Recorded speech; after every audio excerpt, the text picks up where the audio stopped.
మా latest videos కోసం మా ఈ తెలుగు న్యూస్ ఛానల్ సబ్స్క్రైబ్ చేసి గంట సింబల్ యాక్టివేట్ చేసుకోండి. డిసెంబర్ 12న కార్తీక అమావాస్య రాబోతోంది.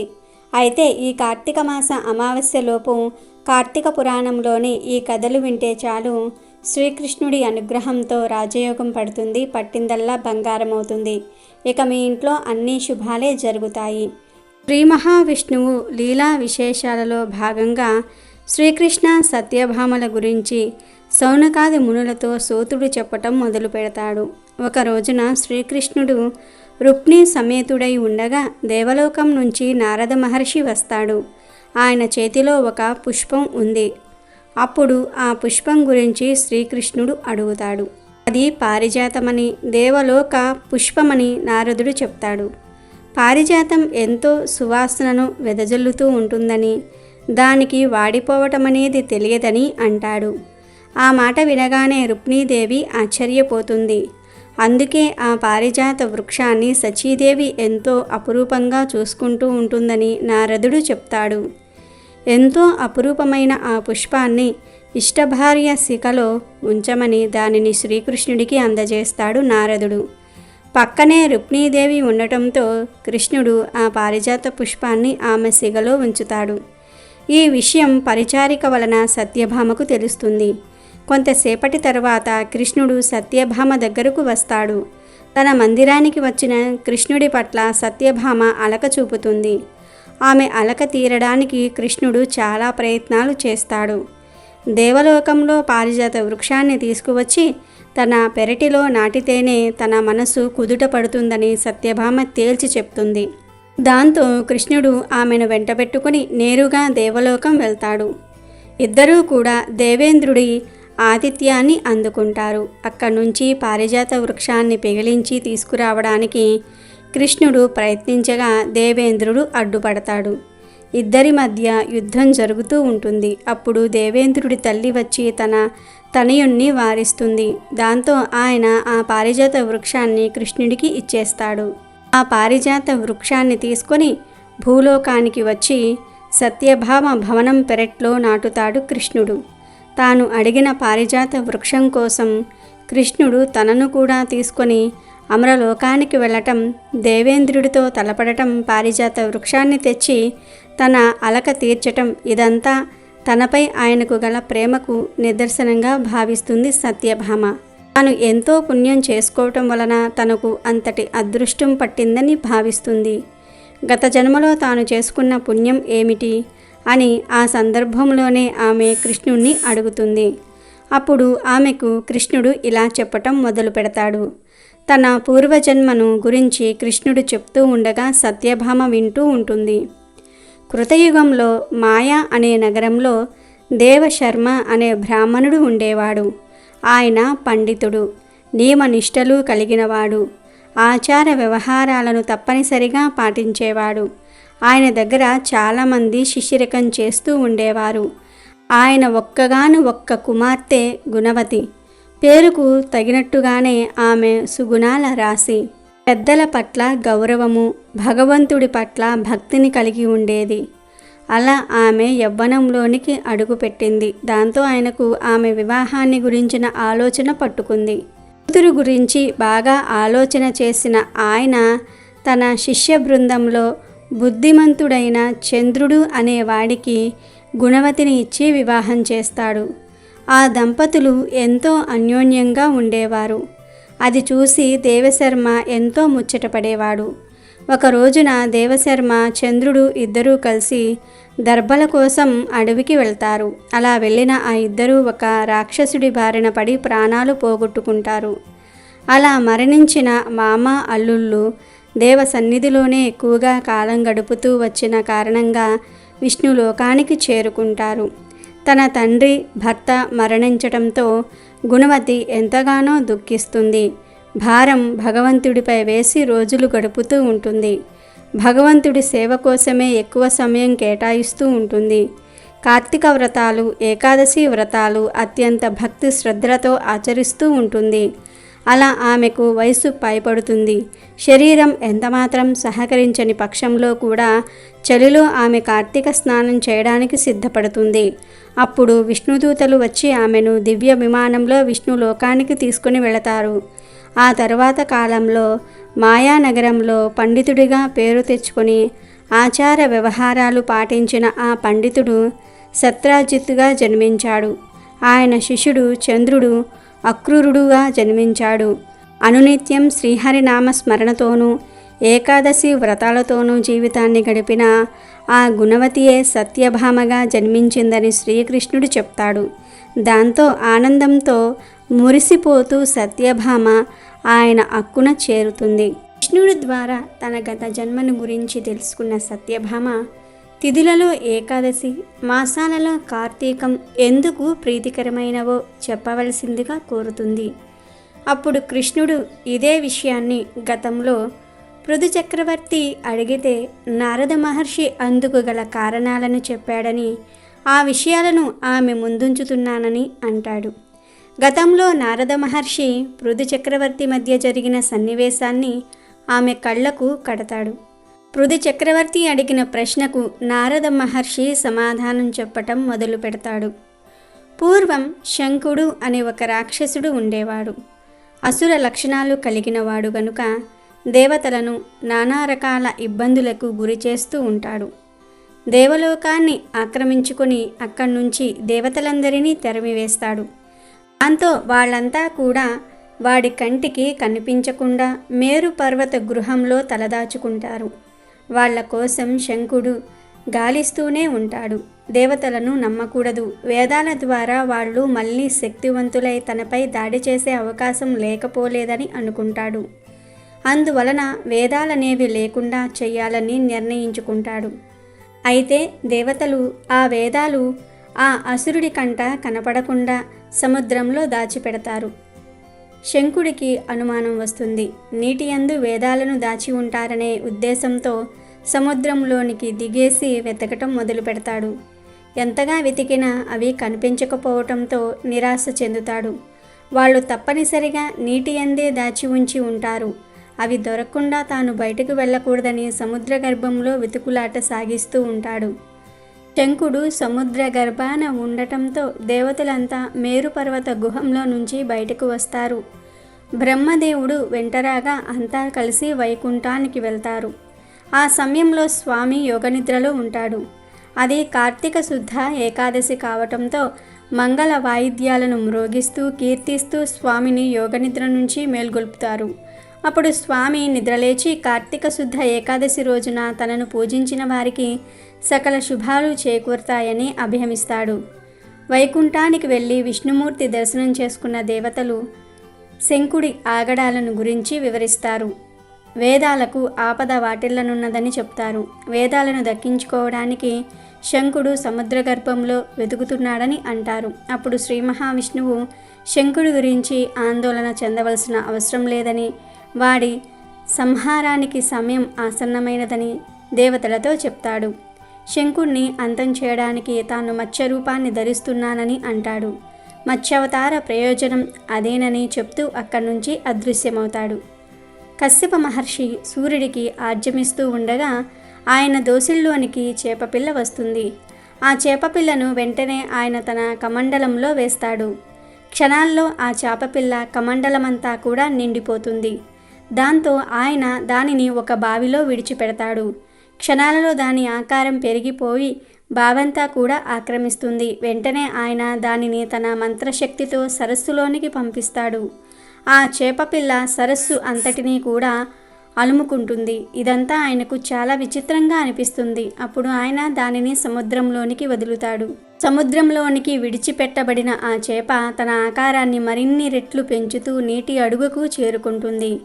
ఒకవైపున వేదాల కోసం శంకుడు వెతుకుతూ ఉంటే మరొక వైపున శంకుడి కోసం మత్స్యావతారంలో స్వామి వెతుకుతూ ఉంటాడు. చివరికి స్వామి ఆ అసురుడిని చిక్కించుకొని సంహరించి వేదాలను రక్షిస్తాడు. శంకుణ్ణి శంఖంగా మార్చుకుని తన చేత ధరించి సముద్ర గర్భం నుంచి బయటికి వస్తాడు. అసురుడి పోరాటం కారణంగా అలసిన స్వామి బద్రీవనంలో సేద తీరుతాడు. దేవతలు మహర్షులు స్వామిని సేవిస్తూ కీర్తిస్తారు. తాను అడుగుపెట్టిన కారణంగా బదరికవన ప్రదేశం మహాపుణ్యస్థలంగా మారుతుందని, భవిష్యత్తులో ఇది గంగా కాళింది సంగమ స్థానమవుతుందని అంటాడు. అక్కడ చేసే జప తపాలు వెంటనే ఫలితాలను ఇస్తాయని వారికి స్వామి చెప్తాడు. బదిరీ క్షేత్ర దర్శనం వలన సమస్త పాపాలు దోషాలు నశిస్తాయని అంటాడు. ఇతర క్షేత్రాలలో ఏళ్ల తరబడి చేసే పూజలు సేవలు తపస్సులు బదిరీలో ఒక్క రోజున చేసిన అదే ఫలితం చేకూరుతుందని చెప్తాడు. బదిరీలో చేసే పితృకార్యాల వలన వాళ్ళ పితరులు విష్ణులోకం చేరుకుంటారని చెప్పేసి విష్ణుమూర్తి తిరిగి వైకుంఠానికి చేరుకుంటాడు. ఈ దర్శనం వలన ఎంత పుణ్యం కలుగుతుందో కార్తీకంలో ఈ కథను వినటం వలన అంతటి ఫలితమే కలుగుతుందని పృథు చక్రవర్తితో నారదుడు చెప్తాడు. ఒక్కసారి సూత మహాముని మహర్షులకు ఇలా చెప్పటం ప్రారంభించాడు. కార్తీక మాసానికి మించినది మరి ఒకటి లేదు. పాపాలన్నీ పోవాలన్నా దుఃఖాలన్నీ తీరాలన్నా కార్తీక మాసంలోనే సాధ్యం. ఈ మాసంలో శివాలయంలో లేదా విష్ణు ఆలయంలో దీపాన్ని వెలిగించాలి. ఉపవాసాన్ని జాగారాన్ని ఆచరించాలి. శివ విష్ణు దేవాలయాలు దగ్గరలో లేకపోతే రావి చెట్టు దగ్గర కానీ తులసి చెట్టు దగ్గర కానీ వ్రతం చేయాలి. కార్తీక మాసంలో ఏమీ చేయలేని వారు గోవును పూజించినా చాలు. అది కూడా చేయలేని స్థితిలో ఉంటే రావి చెట్టును మర్రి చెట్టును పూజిస్తే చాలు. వ్రతాన్ని సంపూర్ణంగా చేసిన ఫలితం దక్కుతుంది. సూత మహాముని చెప్పినది విని మహర్షులు ఇలా అన్నారు. ఇతర వృక్షముల కంటే రావి మర్రి చెట్లు మాత్రమే పవిత్ర వృక్షాలుగా ఎలా పేరు పొందాయి అని అడిగారు. దానికి సూత మహాముని ఇలా చెప్పసాగాడు. పూర్వం పార్వతీ పరమేశ్వర్లు ఏకాంతంగా ఉన్నప్పుడు ఒక పని మీద దేవతలందరూ కూడా వెళ్ళి వారి ఏకాంతానికి భంగం కల్పిస్తారు. అందుకు పార్వతీదేవికి కోపం వచ్చి మా ఏకాంతానికి భంగం కలిగించారు కాబట్టి భూలోకంలో చెట్లుగా పడి ఉండండి అని శపించింది. పార్వతీదేవి పెట్టిన శాపానికి ఆ పరమేశ్వరునితో సహా దేవతలందరూ కూడా వృక్షాలుగా మారాల్సి వచ్చింది. ఆ విధంగా దేవతలందరూ వేరువేరు వృక్షాలుగా మారితే శ్రీ మహావిష్ణువు రావి చెట్టుగాను మహాశివుడు మర్రి చెట్టుగాను మారారు. ఇలా రావి మర్రి చెట్టుగా మారిన శివకేశవులు జగదేక పూజనీయులు కాబట్టి రావి మర్రి చెట్లకు అంతటి పవిత్రత కలిగింది. వీటిల్లో రావి చెట్టు శని దృష్టికి సంబంధితమైన వృక్షం అవ్వటం వలన శనివారం రోజు మాత్రమే రావి చెట్టుకు పూజ చేయాలి. శని ఆదివారాలలో తప్ప ఇతర రోజులలో రావి చెట్టును తాకరాదు సుమ అని సూత మహాముని మహర్షులకు చెప్పాడు. ఇదంతా విన్న మహర్షులు, ఓ మునిరాజా, రావి చెట్టు ఎందువలన అంటరానిది అయ్యింది? అయినప్పటికీ శనివారం నాడు మాత్రం ఎందుకు పూజనీయతను పొందింది అని ప్రశ్నించారు. దానికి సూత మహర్షి ఇలా సమాధానం ఇచ్చాడు. పూర్వం క్షీరసాగర మదనంలో లభించిన అనేక వస్తువులలో లక్ష్మిని కౌస్తుభాన్ని శ్రీహరికి సమర్పించి తక్కిన సంపదంతా కూడా దేవతలు తీసుకున్నారు. శ్రీహరి శ్రీదేవిని పెళ్లి చేసుకోదలిచాడు. కానీ శ్రీదేవి విష్ణుమూర్తితో, ఓ నారాయణ, నాకన్నా పెద్దది నా అక్కయ్య ఉన్నది. ఆ జ్యేష్ఠకు పెళ్లి కాకుండా చిన్నదాన్నైన నేను కళ్యాణమాడటం సరికాదు కనుక ముందు జ్యేష్ఠాదేవి మనువుకు సంకల్పించమని కోరుకుంది. ధర్మబద్ధమైన రమ మాటలను అంగీకరించి విష్ణువు ఉద్దాలకుడు అనే మునికి జ్యేష్ఠాదేవిని సమర్పించాడు. స్థూలవదన, శుభ్రరదన, అరుణనేత్రి, కఠినంగా బిరుసు శిరోజాలు కలిగిన జ్యేష్ఠాదేవిని ఉద్దాలకుడు తన ఆశ్రమానికి తెచ్చుకున్నాడు. నిరంతర హోమ ధూప సుగంధాలతోనూ వేదనాదాలతోనూ నిండిన ఆ ఆశ్రమాన్ని చూసి జ్యేష్ఠాదేవి దుఃఖిస్తూ, ఓ ఉద్దాలక, నాకీ చోటు సరిపడదు. వేదాలు ధ్వనించేది, అతిథి పూజా సత్కారాలు జరిగేవి, యజ్ఞ యాగాదులు నిర్వహించబడేవి అయిన స్థలాలలో నేను నివసించలేను. అన్యోన్య అనురాగం కల భార్యాభర్తలు ఉన్న చోట కానీ, పితృదేవతలు పూజించబడే చోట కానీ, ఉద్యోగస్తుడు నీతివేత్త ధర్మిష్ఠుడు ప్రేమగా మాట్లాడేవాడు గురుపూజ ధురంధరుడు ఉండే స్థలాలలో గాని నేను ఉండను. ఏ ఇంట్లో అయితే రాత్రింబవళ్ళు ఆలు మగలు దెబ్బలాడుకుంటూ ఉంటారో, ఏ ఇంట్లో అయితే అతిథులు నిరాశతో ఉసూరుమంటారో, ఎక్కడైతే వృద్ధులకు, మిత్రులకు, సజ్జనులకు అవమానాలు జరుగుతూ ఉంటాయో, ఎక్కడైతే దురాచారాలు, పరద్రవ్య పరభార్య అపహరణశీలురాయనైన వారు ఉంటారో అలాంటి చోటులో అయితేనే నేను ఉంటాను.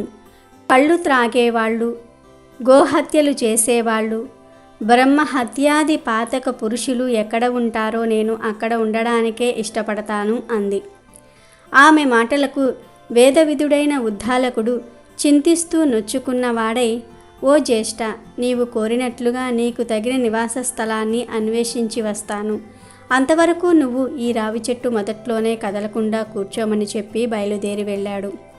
భర్త ఆజ్ఞ ప్రకారం జ్యేష్ఠాదేవి రావి చెట్టు మొదలులో అలాగే ఉండిపోయింది. ఎన్నాళ్ళకి ఉద్దాలకుడు రాకపోవటంతో పతి విరహాన్ని భరించలేని జ్యేష్ఠాదేవి పెద్ద పెట్టున దుఃఖించసాగింది. ఆమె రోదనలు వైకుంఠంలో ఉన్న లక్ష్మీ నారాయణుల చెవులలో పడ్డాయి. వెంటనే లక్ష్మి తన అక్కగారిని ఊరించవలసినదిగా విష్ణువును కోరింది. విష్ణువు కమల సమేతుడై జ్యేష్ఠాదేవి ఎదుట ప్రత్యక్షమయ్యి ఆమెను ఊరడించుతూ, ఓ జ్యేష్ఠాదేవి, ఈ రావి చెట్టు నా అంశతో కూడి ఉంటుంది. పైగా నీకు తోడుగా రావి చెట్టు మొదట్లోనే శనిదేవుడు కూడా ఉంటాడు. కనుక నువ్వు దీన్ని మూలంలోనే స్థిర నివాసం ఏర్పరచుకుని ఉండిపో అంటాడు. దానికి జ్యేష్ఠాదేవి, నన్ను ఎవరూ పూజించటం లేదు అంటుంది. దానికి శ్రీ మహావిష్ణువు, వారంలో శనివారం రోజు నిన్ను పూజించే గృహస్థుల యందు లక్ష్మీదేవి నివసిస్తూ ఉంటుంది. వారంలో శనివారం రావి చెట్టును తాకితే అదృష్టం అని అంటాడు. ఆ విధంగా ప్రతి శనివారం రావి చెట్టుకు పూజలు చేసే విధంగా అక్కడ జ్యేష్ఠాదేవికి షోడశోపచార విధిని అర్చించే స్త్రీల పట్ల శ్రీదేవి అంటే లక్ష్మీదేవి అమిత కరుణ కలితమై అనుగ్రహించేటట్లుగా ఏర్పాటు చేశాడు శ్రీహరి. కనుక శనివారం రోజు షోడశోపచార విధి ప్రకారం పూజించే స్త్రీల పట్ల లక్ష్మీదేవి కరుణించి అనంత సంపదలు కురిపిస్తుందని సూత మహాముని చెప్పారు. కాబట్టి వారంలో సోమ, మంగళ, బుధ, గురు, శుక్రవారాలలో రావి చెట్టును తాకకూడదు. శని, ఆదివారం తాకవచ్చు. పూర్వం రుద్ర పశుపతి అనే ఒక ఆయన ఉండేవాడు. ఆయన గొప్ప శివభక్తుడు. ఆయన పురాణాలు, హరికథలు ఎక్కువగా వినేవాడు. ఒకసారి వాళ్ళ ఊళ్ళో ఒక పౌరాణికుడు భాగవత పురాణమును చెప్తూ సాగర మదనం గురించి చెప్పసాగాడు. అందులో సాగర మదనంలో ఆలాహలం రావటం, దానిని బ్రహ్మ విష్ణువుల కోరిక మీద ఈశ్వరుడు మింగటం చెప్పాడు. రుద్ర పశుపతి ఆ కథలో ఎంత తన్మయత్నం పొందాడంటే ఆ పౌరాణికుణ్ణి మళ్ళీ మళ్ళీ అదే కథ చెప్పమని అడిగి, ఏమిటి, శివుడు విషం మింగాడా? ఇది నిజమేనా? ప్రాణాంతకమైన విషాన్ని శివుడు నిజంగా మింగాడా అని ఆ పౌరాణికుణ్ణి గుచ్చి అడుగగా ఆయన కూడా నిజమే, శివుడు ఆ ఆలాహలాన్ని మింగాడు అని చెప్పాడు. దానితో ఆ భక్తుడు స్పృహ తప్పి నేల మీద పడి కొంతసేపు తర్వాత తెలివి రాగా శివుడు తన ఎదురుగా అప్పుడే విషం మింగినట్లుగా బాధపడుతూ, నా తండ్రి శివయ్య, నువ్వు విషం ఎందుకు మింగావయ్యా? నువ్వు విషం మింగావని వెంటనే నేను భరించలేక ఇలా అయిపోయానే. ఇంక నిజంగా విషం మింగిన నువ్వెలా ఉన్నావో కదా. అయ్యో, ఆ విషం లోపలికెళ్తే నిన్ను చంపివేస్తుంది. వెంటనే కక్కేవయ్యా, లేకపోతే నువ్వు చచ్చిపోతావయ్యా. నీ మరణ వార్తను నేనెట్లా వినేది? విని నేను బ్రతికి ఉంటానా? అయినా నిన్ను విషం మింగమని వాళ్ళెట్లా కోరుకున్నారు? నిన్నడగడానికి వాళ్లకు నేరలా వచ్చింది. అదేదో వాళ్లే మింగవచ్చు కదా. ఎంత గడుసు వాళ్ళు. నువ్వేమే విషం మింగి చనిపోవాలా? వాళ్ళు మాత్రం సుఖంగా ఉండాలా? నీకే గనుక తల్లి ఉంటే నిన్నిలా విషం మింగనిచ్చేదా? నీ అర్ధాంగి ఎలా ఊరుకున్నది? నీ కుమారులు అక్కడ లేరా? ఎక్కడికి వెళ్ళారు? సమయానికి వాళ్ళుంటే నిన్నిలా విషం తాగనిచ్చేవాళ్ళ? నా తండ్రి, నీకెంత ఆపద వచ్చింది? నేను భరించలేకుండా ఉన్నాను. ఇక వెంటనే దాన్ని కక్కేవయ్యా అని మళ్ళీ పౌరాణికుణ్ణి శివుడు విషం కక్కాడా లేదా అని అడగసాగాడు. దానికి ఆ పౌరాణికుడు కక్కలేదు, ఇంకా ఆయన గొంతులోనే ఉన్నది, కంఠంలో నిలుపుకున్నాడు అని చెప్పాడు. అది విని రుద్రపశుపతి మళ్ళీ, అయ్యో, విషం కంఠంలో ఉన్నదే, అది కంఠం దిగితే ఇక చెప్పేదేమున్నది, ఇక మరణమే. ఆ మరణవార్త నా చెవిని పడక మునిపే నేనే ప్రాణత్యాగం చేసేస్తాను అని దగ్గరలో ఉన్న ఒక లోతైన చెరువులో పడి ప్రాణత్యాగము చేయబోగా శివుడు పార్వతీదేవితో సహా ప్రత్యక్షమయ్యి, భక్తవరా, నీ మూఢభక్తికి నేను మెచ్చాను, వరము కోరుకో అన్నాడు. అప్పుడు కూడా రుద్రపశుపతి, నా వరము సంగతి దేవుడెరుగు, ముందు నువ్వా విషాన్ని కక్కవయ్యా, కక్కావా లేదా, ఆ సంగతి చెప్పు అని నిలదీశాడు. అప్పుడు ఈశ్వరుడు తనని ఓదార్స్తూ, నేను విషాన్ని కడుపులోకి మింగలేదు, కంఠంలోనే ఉంచుకున్నాను, అందుకే గదా భక్తులు నన్ను నీలకంఠుడు అంటారు. ఈ విషమిలా కంఠంలోనే ఉండటం వల్ల నా శరీరంలో ఏమీ మార్పు రాదు, నేను ఎప్పటిలాగా ఆరోగ్యంగానే ఉంటాను అని చెప్పాడు. కానీ రుద్రపశుపతికి ఇంకా నమ్మకం కుదరలేదు. విషం ఎప్పటికైనా ప్రాణహాని కలిగిస్తుంది కదా, అందుకనే వెంటనే దాన్ని కక్కివెయ్యి. ఆ విషం కంఠంలోనే ఎల్లకాలం అలాగే ఉంటుందా, పొరపాటున కిందికి దిగితే తప్పకుండా ఆపదే, అదిగో దిగుతున్నట్లుగా నాకు కనబడుతోంది అని తదేక దృష్టితో శివుని కంఠం వంకే చూడసాగాడు. అప్పుడు శివుడు అతనిని తన తొడపై కూర్చుండబెట్టుకుని, ఈ విషం ఎప్పుడూ అలాగే ఉంటుంది, కిందికి దిగదు, నువ్వు నమ్మకపోతే నమ్మకం కలిగే వరకు అలాగే చూస్తూ ఉండు అన్నాడు. దానికి ఆ భక్తుడు, నేను అలాగే చూస్తూ ఉంటాను, ఆ విషము కంఠంలో నుంచి ఎప్పుడు కిందికి దిగుతుందో అప్పుడే నేను కూడా నా ప్రాణం విడుస్తాను అని చూస్తూ కూర్చున్నాడు. ఇప్పటికీ రుద్రపశుపతి ఈశ్వర్ని ఒళ్ళో కూర్చున్నట్లే భావిస్తారు. ఈ కథ బసవ పురాణంలోనిది. భక్తికి లొంగని భగవంతుడు ఉండడు అని ఈ కథ నిరూపిస్తుంది. రుద్రపశుపతి భగవంతుణ్ణి అతిగా ప్రేమించి ఆయన బాగోగులే తనకు ముఖ్యమనుకుని ఆయన కోసం తన ప్రాణం కూడా త్యజించడానికి సిద్ధపడి చివరికి తన మూఢభక్తితో ఆయన ఒడిలోకే ఎక్కి కూర్చున్నాడు. భక్తుడి కోసం భగవంతుడు ఏమైనా చేస్తాడు. కాబట్టి కార్తీక అమావాస్యలోపు ఈ కథలు వింటే చాలు, శ్రీకృష్ణుడి అనుగ్రహంతో రాజయోగం పడుతుంది, పట్టిందల్లా బంగారం అవుతుంది. ఇక మీ ఇంట్లో అన్ని శుభాలే జరుగుతాయి. అమెజాన్లో బెస్ట్ డిస్కౌంట్స్ కోసం వీడియో డిస్క్రిప్షన్లో లింకు ఉంది, చూడండి. అలాగే మా టెలిగ్రామ్ ఛానల్ సబ్స్క్రైబ్ చేసుకోండి.